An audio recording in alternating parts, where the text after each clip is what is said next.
there. Just giving you a wee update on what's going on in the garden. Hope you're well.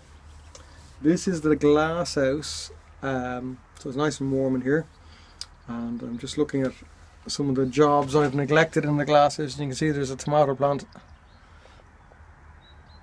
You can see there's a tomato plant still to come out. A couple of fruits on it, but not going to come to much. Well, this tomato plant though, hang on a second to see if we can get it in frame. Here. This tomato plant on the other hand is a beast. It's just kept on growing and growing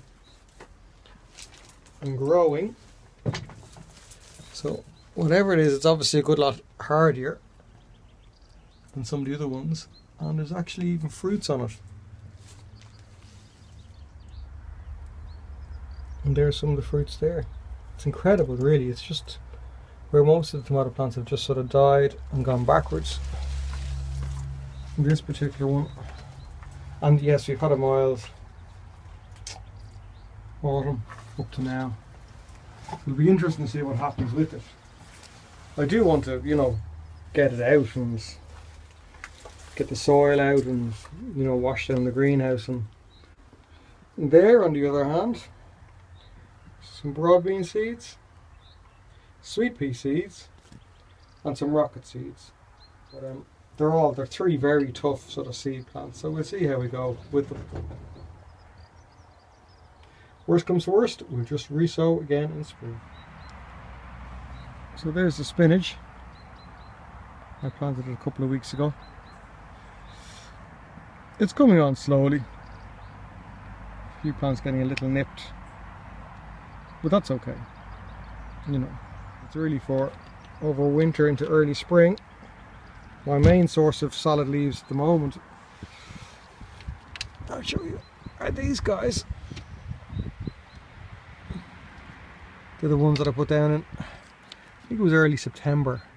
So they are motoring along, and where it's going to be like a frosty night tonight. You can see I have this very advanced system. They're actually all shower doors. And underneath there you can see some of the green salad. It did get a belt of some cold, so it's a little bit more shook looking. So we'll see what happens there. And there's the self-seeded rocket that I was talking about before. So I've been just eating away from that as well. Happy days.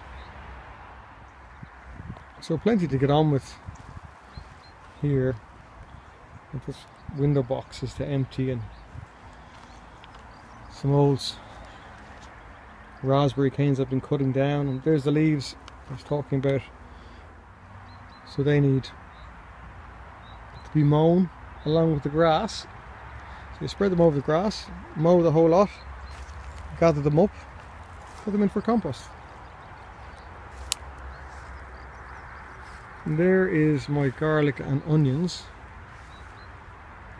my overwintering lot. So the ones that have come up here, so they're the onions that have sprouted, and right beside them you can see the garlic is coming up too.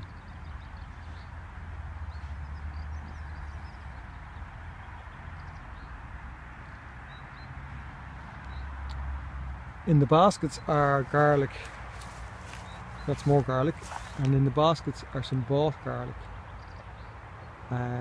from a garlic supplier. So I've started them off in pots, let them come up, and we'll see how we get on with them. If they're any looking at disease, they'll be gone, they'll be taken out straight away. So there we have some Italian parsley. Currently using these guys. Celery. Some random brassica plants in the middle. I don't see anything forming up on them, which you would see something at this stage. But still, those leaves, they should be quite edible. You take them and you sort of saute them. They should be quite edible. And some beds that I've been sort of closing up for winter, because it's that time of year.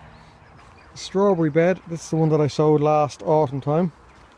or planted last autumn time I should say. Some runners to remove. The plants are quite new. Rhubarb is dying back.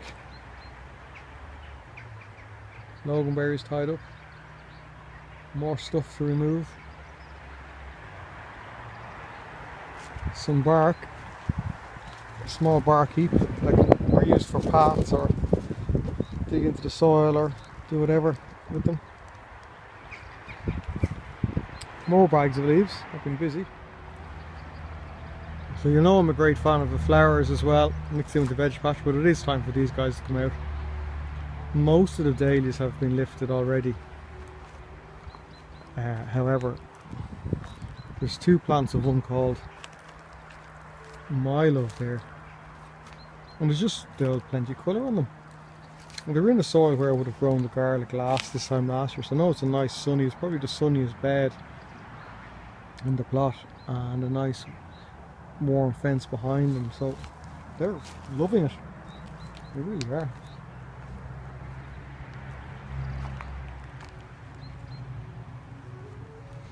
This is the strawberries. These are going to be taken out now. They're probably 3-4 years old, so I'm going to take them out, clear up that bed completely, give it a good digging over, and work out my planting plan. So lots done, lots and lots more to do.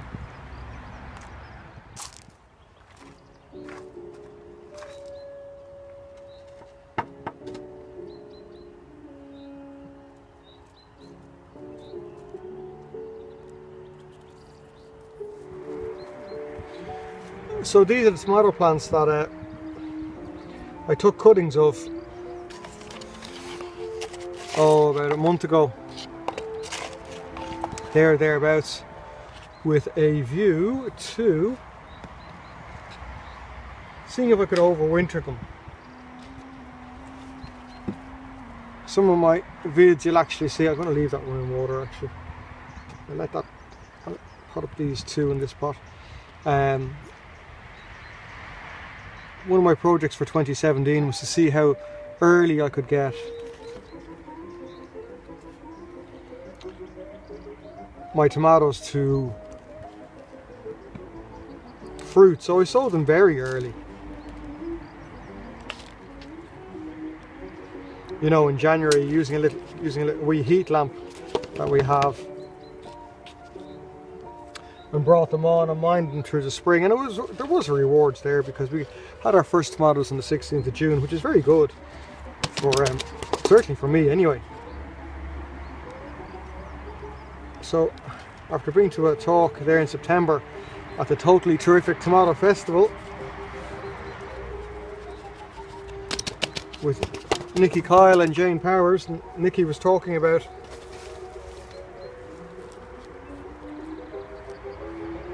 she was talking about overwintering some tomato cuttings of a particular variety she wanted to save. Now this isn't the particular variety I'm looking to save. However, if I can overwinter them,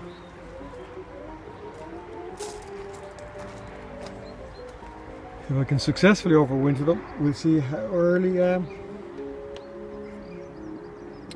get tomatoes. As always, if you like the vids, do subscribe. Do hit the like button. It always helps. And yeah, catch you soon.